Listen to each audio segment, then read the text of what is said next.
WhatsApp everyone, welcome back to my channel hashtag 60% challenge और series में आपको फिर से स्वागत है। इस सीरीज़ में हमने आपको पता है हमने जो स्टार्ट किया था दैट इज़ अकाउंटेंसी में हमारा यूनिट 3 चल रहा है। इस यूनिट 3 में हमारे एक्चुअली यूनिट 3 में 2 पार्ट आता है, retirement and death of a partner. हम लोग अभी जो डिस्कस कर रहे हैं that is retirement of a partner. Partner जब रिटायर होता है तो ट्रीटमेंट कैसे होता है ये हमने सीखा।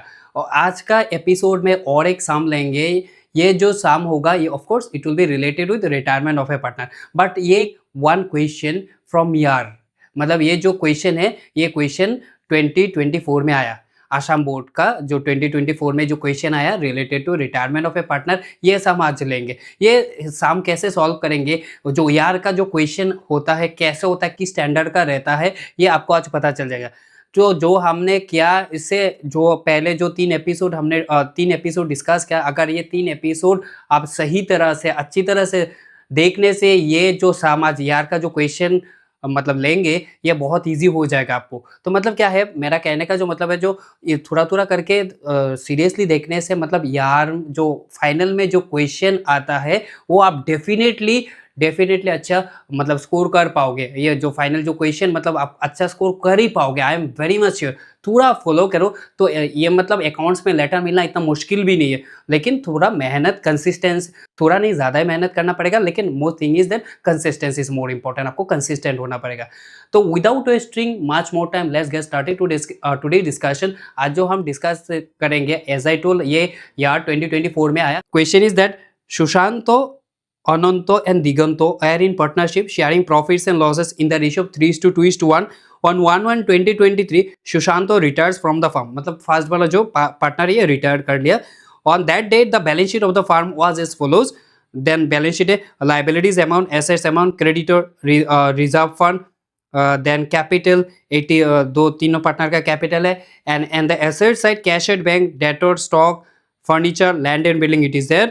The terms of the retirement wire first है goodwill of the firm were valued 1,20,000, goodwill का total value 1,20,000, land and building to be appreciated by 20,000, land and building का वैल्यू जो है वो इंक्रीज हुआ है 20,000, provision for bad debts to be made at the rate 2% on debtor, जो हमारा provision है 2% हमें प्रोविजन फॉर डाउटफुल डेब्ट्स देना पड़ेगा, क्रिएट करना पड़ेगा ऑन डेटर्स।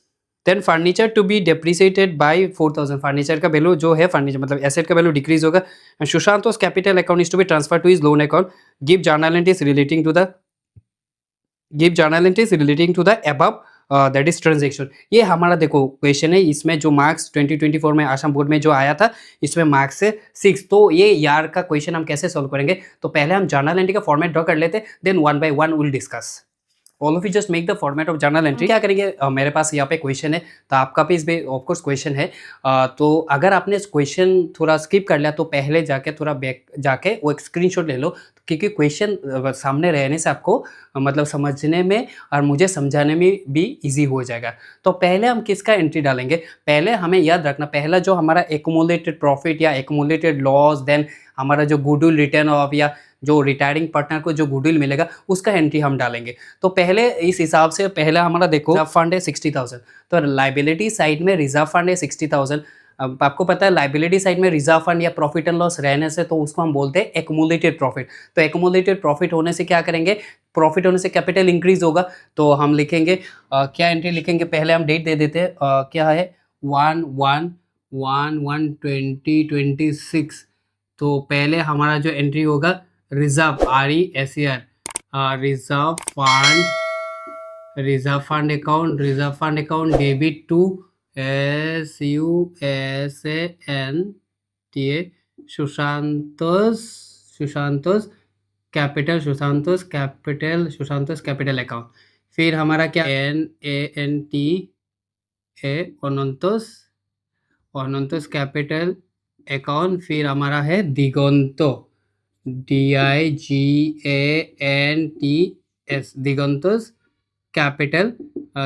Capital account. कितना है हमारा रिजर्व फंड 60,000 और हमारा प्रॉफिट शेयरिंग रेशियो क्या है भाई 60,000, उसको इस हिसाब से 3:2:1 में, तो 3:2:1 मतलब 3/6, ये तीनों प्लस करने के बाद 6 होता है, तो 3/6 ये करने से क्या होगा 30,000 सॉरी सॉरी 10,000, तो 10,000 क्या करना होगा, ये करने से कितना होगा 10,000, तो 10,000 इंटू थ्री, 10,000 इंटू थ्री कितना होगा 10,000 इंटू थ्री 30,000, ठीक है। तो इस हिसाब से उसका कितना होगा टू, मतलब 10,000 है यहाँ पे टू रहने से 20,000, फिर 10,000 तो 1/6 करने से कितना होगा, ये 10,000 होगा, ठीक है। बीइंग क्या लिखेंगे narration, being the reserve fund RES या रिजर्व, अच्छा reserve you can write, reserve is credited to old partners, क्या है to old partners capital account, to old partners capital account in their old profit sharing ratio if you would like. तो हमारा पहला entry हो गया, that is कैसे reserve fund हम distribute करते हैं। फिर हमारा जो सेकंड एंट्री होगा देखिए, तो यहाँ पे गुडविल कितना है 1,20,000, गुडविल फर्स्ट वाला जो एडजस्टमेंट है, the goodwill of the firm were valued 1,20,000, ये मतलब goodwill of the firm were valued 1,20,000 मतलब क्या है, ये तीनों पार्टनर का गुडविल है, तीनों पार्टनर का गुडविल है, मतलब ये तीनों पार्टनर का गुडविल। लेकिन हमारा तीनों पार्टनर से मतलब नहीं है, हमारा जो रिटायर होगा इससे मतलब है। तो जो रिटायर हुआ, कौन रिटायर हुआ, सुशांतो, तो जो पार्टनर रिटायर होगा उसका कितना उसको कितना गुडविल मिलेगा वो हमें निकालना, ये हमारा का प्रॉपर्टी है। तो इस हिसाब से उसका जो रेशियो 3:2:1, तो 3:2:1 मतलब क्या है 3/6, तो 3/6 इस हिसाब से करने से क्या होगा 2, और फिर यहाँ पे होगा 20,000, तो 20,000 into three, 20,000 into three that is 60,000, ये हमारा क्या है गुडविल है। ये गुडविल जो रिटायरिंग पार्टनर को जो गुडविल मिलता है, ये गुडविल हम किस रेशियो में डिवाइड करते हैं, सवाल ये है। तो आपको पता है, तो गुडविल जो हम डिस्ट्रीब्यूट करते हैं that goodwill will be distributed in the ratio of gaining ratio. तो गेनिंग रेशियो कैलकुलेट करने के लिए हमें क्या चाहिए भाई, भाई मतलब सिर्फ हम लड़के को बुला रहे ऐसा नहीं है, लड़की को भी मतलब हम प्यार से सबको मतलब भाई बुलाते हैं, वो भाई मतलब ये वाला भाई नहीं। तो गेनिंग रेशियो कैलकुलेट करने के लिए कैलकुलेट करना पड़ेगा, दैट इज हमारा जो रेशियो चाहिए new ratio minus old ratio, new ratio minus old ratio. तो यहाँ पे हमारा ओल्ड रेशियो है, न्यू रेशियो नहीं है, तो न्यू रेशियो नहीं होने से तो हम गेनिंग रेशियो कैलकुलेट ही कर पाएंगे, तो उसका मतलब ये नहीं है उसको गुडविल नहीं देंगे रिटायरिंग पार्टनर को। तो मेरा कहने का जो मतलब है, अगर हम रेशियो कैलकुलेट नहीं कर पाते बिकॉज ऑफ जो इंफॉर्मेशन है, तो इस हिसाब से पुराना जो हमारा रेशियो होगा, पुराना रेशियो, इस रेशियो को ओल्ड, पुराना मतलब जो ओल्ड रेशियो होगा, इस ओल्ड रेशियो को हम gaining as a gaining ratio consider करेंगे। तो पुराना जो रेशियो है, जो कंटिन्यूइंग पार्टनर का जो रेशियो है 2:1, तो ये 2:1, ये 2:1 को मतलब जो 60,000 को इस 2:1 में डिवाइड करेंगे।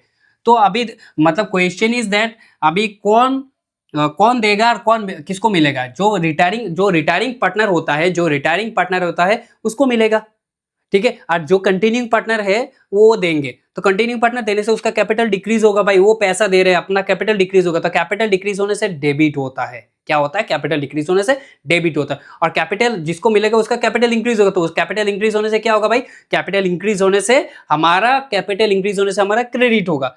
तो आप पहले जो देते हैं अनंत, तो उसका नाम लिख लेते हैं ANANTA, अनंतस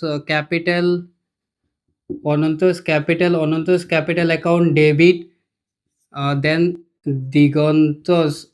दिगंतस capital account debit to, किसको मिलेगा भाई, retiring partner Sushanto, SUSANTS,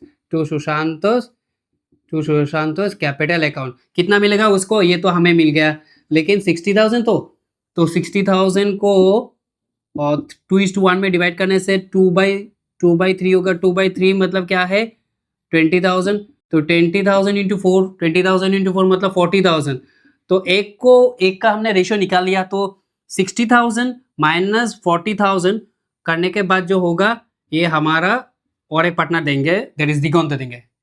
being क्या लिखेंगे, being goodwill is adjusted, being goodwill is adjusted, being goodwill is adjusted by old, that is gaining partner लिख लेते हैं,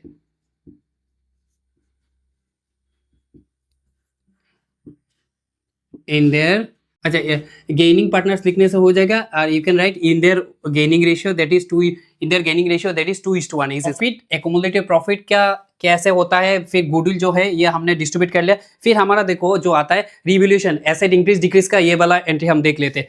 तो रिवोल्यूशन एसेट इंक्रीज डिक्रीज का देखो पहले, adjustment to land and building to be appreciated by ₹20,000। जो land and building है उसका 20,000, उसका जो वैल्यू है 20,000 इंक्रीज होगा, तो एसेट का वैल्यू इंक्रीज होगा भाई। तो एसेट का वैल्यू इंक्रीज होने से हमारा रिवोल्यूशन का एंट्री क्या होगा, एसेट का वैल्यू इंक्रीज होने से asset account debit to revaluation. तो एसेट मतलब क्या है यहाँ पे, लैंड एंड बिल्डिंग। तो यहाँ पे लिखेंगे land and building, land and building, land and building account debit, land and building account debit to land and building account debit to revaluation. तो यहाँ पे just write 20,000 being the value of asset is increased, being the value of asset is क्या है हमारा, देखो third वाला adjustment जो है that is provision for bad debt to be maintain at the rate 2% on debtor. हमारा जो detour है उसका ऊपर 2% हमें क्या करना पड़ेगा, प्रोविजन लगाते हैं। मतलब जो डेटोर है, डेटोर कितना है भाई, 1,50,000 का 2%, तो 1,50,000 का ये आपको हिसाब पता है ना। तो 1,50,000 का 10% मतलब एक जीरो हटा दो, एक जीरो हटाने से कितना होगा 15,000। 1% मतलब 2 जीरो हटा दो, 2 जीरो हटाने से 1,500। तो 1% का 1,50,000 का 1,50,000 का 1% होता है 1,500, तो 2% मतलब 3,000 होगा, 3,000 होगा। तो ये हमारा एसेट का वैल्यू डिक्रीज होगा प्रोविजन होने से। तो आप इस साइड कंटिन्यू करो, तो मेरा यहाँ पे स्पेस कवर नहीं करेगा, हम इस साइड लिख रहे हैं। सो ऐसे डिक्रीज होने से क्या होता है, रिवैल्यूएशन डेबिट में होता है। तो रिवैल्यूएशन क्या लिखेंगे, रिवैल्यूएशन अकाउंट डेबिट टू क्या है, टू प्रोविजन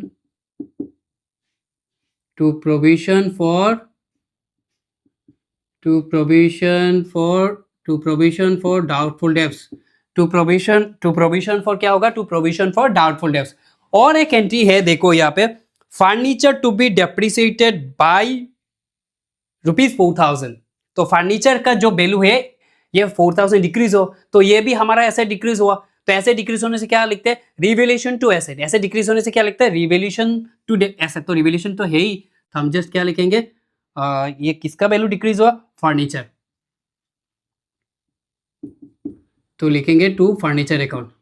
तो कितना एक है, ये तो 3,000 है, और ये कितना है भाई 4,000। एक 3,000 एक 4,000, तो टोटल उसका जो ऐसे डेबिट साइड में होगा 7,000। तो नरेशन आप लिखो, being the value of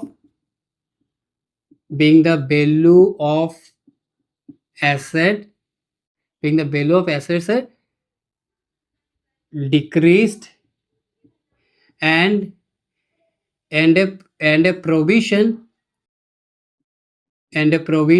is क्या होगा, and a provision is created.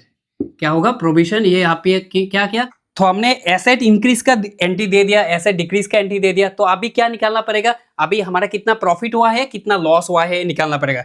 तो रिवैल्यूएशन का क्रेडिट साइड में कितना है 20,000, रिवैल्यूएशन का क्रेडिट साइड में क्या है भाई 20,000, और डेबिट साइड में कितना है 7,000। रिवैल्यूएशन का क्रेडिट साइड में 20,000 है और डेबिट साइड में 7,000 है। तो हमारा क्रेडिट साइड बड़ा है, तो क्रेडिट साइड बड़ा होने से क्या होगा, प्रॉफिट होगा। तो कितने का प्रॉफिट होगा, 20,000 माइनस 7,000 कितने का 13,000। तो 13,000, तो ये हम प्रॉफिट होने से क्या एंट्री क्या होता है, रिवैल्यूएशन, क्या लिखेंगे, रिवैल्यूएशन अकाउंट डेबिट टू, ये तीनों पार्टनर का नाम लिख लो, SUSANT है, to Sushanto's capital account, to ANAT Ananto's capital account, और टू दिगंतोस क्या है, टू दिगंतोस कैपिटल अकाउंट। कितने, दैट इज कितने का प्रॉफिट 13,000 का। ये 13,000 को हम क्या करेंगे, 13,000 को 3:2:1 में डिवाइड करेंगे। तो 3:2:1 में डिवाइड करने से कितना होगा, 3:2 मतलब पहले वाला पार्टनर को मिलेगा 3/6, तो 3/6 मतलब ये 2 होगा, 2 से ये करने से कितना होगा 2 से ये डिवाइड करने से दैट इज 6500, मतलब 6500, उसको मिलेगा 6500, ठीक है। फिर हमारा इसको 2 बाई, तो एक का हो गया। फिर हमारा अनंतों का कितना होगा, सेम हम हिसाब करने से 13,000 इंटू दैट इज 2/6, 13,000 इंटू 2/6 कितना, ये 2 कैंसिल करने से क्या होगा 3, तो अभी 3 से ये डिवाइड कर 4,000 4, फिर क्या होगा 3 3 3.33, तो हम पॉइंट नहीं लिख रहे, तो हम क्या करेंगे, ये 0.333 ही रखेंगे, तो हम ये डायरेक्ट ऐसा कर लेते हैं 4,333 333। अभी और एक का बाकी है, तो दिगंतों का काम क्या कर लेंगे, 13,000 माइनस ये करने के बाद जो होगा 13,000 माइनस 6,500 माइनस 4,333 करने, ये जो करने के बाद जो होगा 2167।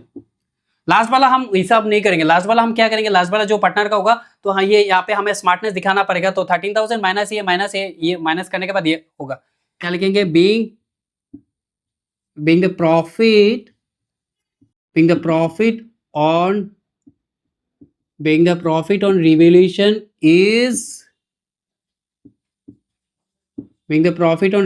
is distributed, ठीक है, और in their is distributed in their whole profit sharing ratio, there is 3:2:1। अभी जो लास्ट हमारा जो एक एंट्री है, वो जो हमको जो बोला गया, नहीं बोलने से भी हमको देना पड़ेगा भाई। जो रिटायर हुआ वो रिटायर होगा, मतलब इस फार्म पे नहीं रहेगा, तो फार्म पे नहीं रहने से तो उसको क्या करने का, उसका जो हिसाब करने के बाद जो उसका जो पैसा होगा वो तो देना पड़ेगा। वैसे नॉर्मली जो हम नौकरी करते हैं, नौकरी मतलब जब एम्प्लॉय रिटायर होता है, तो एम्प्लॉय का जो प्रोविडेंट फंड बोलो, अभी तो एनपीएस है, जो पैसा इकट्ठा होता है उसका मतलब सर्विस टेन्योर में, सर्विस लाइफ में, तो उसको देना पड़ेगा। तो सिमिलरली उसका भी देना पड़ेगा। कौन पार्टनर रिटायर हुआ है, सुशांत, तो सुशांत को देना पड़ेगा। इसीलिए यहाँ पे बोला भी गया, Sushant capital account is transfer two is loan account. मतलब जो पार्टनर रिटायर होता है, आपको पता है जो पार्टनर रिटायर होता है इज पेड इन 2 ways। जो पार्टनर रिटायर उसको हम पैसा दे सकते हैं इन 2 ways। वन इज उसको बोला मतलब तुम्हारा जितना पैसा हुआ ये पैसा हम कैश में दे देते हैं और ये आप बैंक अकाउंट में डाल देते हैं। तो partners capital account debit to bank account एक तरीका है। और एक तरीका है, ऐसा हो सकता है सिचुएशन इस सम पे जैसे है, फार्म बोल सकते हैं भाई तुम्हारा भाई जितना पैसा हुआ ये पैसा तुम हमको दे के जाओ, ये हमको दे के जाओ, हम पार्टी करेंगे, पार्टी मनाएंगे, ऐसा नहीं है। वो जो पैसा हम आपको दे मतलब फार्म को दे के जाओ, ये पैसा तुम एज ए लोन हिसाब करके मतलब एज ए लोन दोगे। इसका बदले में आपको इंटरेस्ट, मूल पैसा तो प्रिंसिपल अमाउंट मिलेगा, उसके साथ आपको इंटरेस्ट भी मिलेगा। इसीलिए यहाँ पे बोला गया, देखो Sushant capital account is transfer to his loan account. उसका मतलब ये है फार्म ने ये पैसा एज ए लोन, मतलब रिटायरिंग पार्टनर का जो पैसा है फार्म ने ये एज ए लोन रख दिया। तो ऐसा होने से उसका एंट्री क्या होगा, Sushanto's capital account debit to क्या है, to Sushanto's loan account. Sushanto's क्या है, Sushanto's capital account debit to Sushanto's loan account. और अगर बैंक पे पैसा दे तो यहाँ पे लिखेंगे टू बैंक अकाउंट। सुशांतों का अभी यहाँ पे एक हिसाब देखो 80,000 है, ठीक है, दैट इज इस यहाँ पे है। सुशांतों का कितना मिला, 30,000 है, ठीक है भाई। फिर सुशांतों को क्या मिला, ये रिजर्व मिला, कितना है 60,000 भाई, ठीक है, ये भी ठीक है, हम मान लेते। फिर सुशांतों को क्या मिला, ये सुशांतों को ये मिला ना प्रॉफिट क्या होगा इस हिसाब से, 80,000 प्लस 30,000 कितना होता है 1,10,000 प्लस 60,000, तो 1,10,000 प्लस 60 1,70,000 1,70,000 प्लस 6,500, तो करने के बाद कितना होगा 1,76,500 1,76,500 1,76,000 1 लाख क्या, being the amount is transferred to loan account या Sushanto's loan account. being the amount is क्या, being the amount is transferred, ये पैसा कहाँ पे गया, ये पैसा हमारा कहाँ पे गया, ये पैसा हमारा लोन पे गया। तो देखो यार में जो क्वेश्चन होता है इतना बड़ा मुश्किल नहीं होता है, लेकिन थोड़ा मेहनत, थोड़ा लगन, थोड़ा नहीं ज़्यादा ही मेहनत करना पड़ेगा, ज़्यादा ही लगन मतलब कंसिस्टेंसी दिखाना पड़ेगा, डिसिप्लिन होना पड़ेगा। अदरवाइज भाई देखो अच्छा रिजल्ट करना मुश्किल है। ऐसा नहीं है एक दिन में पढ़ने से आप मतलब एक दिन में आके एग्जाम के 2 महीना पहले या 15 डेज है, 1 महीना पहनने से हमें अच्छा रिजल्ट बन जाएगा, नहीं, ऐसा प्लेयर नहीं बनते। जो अच्छा प्लेयर होता है वो एवरीडे उसका कंसिस्टेंस प्रैक्टिस चाहिए। तो आपको भी अच्छा प्लेयर बनना है तो आपको कंसिस्टेंस, हार्डवर्क, मेहनत करना पड़ेगा। इसीलिए हमने सीरीज ही चलाया हैशटैग 60%। हैशटैग 60% का जो मेन मुद्दा है, जो मेन पर्पस है, मेरा जो कहने का जो मेन मतलब है, एट एनी कॉस्ट आपको फर्स्ट डिवीजन मिलना ही पड़ेगा। Your pass mark is 30 not 30। वैसे तो हमारा ऑफिशियली 30 है, but you are to think in that way. हमारा जो पास मार्क है हमारा 60 नॉट हमारा 30 नहीं है। तो आज के लिए इतना है। So this is all about today discussion. I hope you like it and thank you for watching. जय हिंद।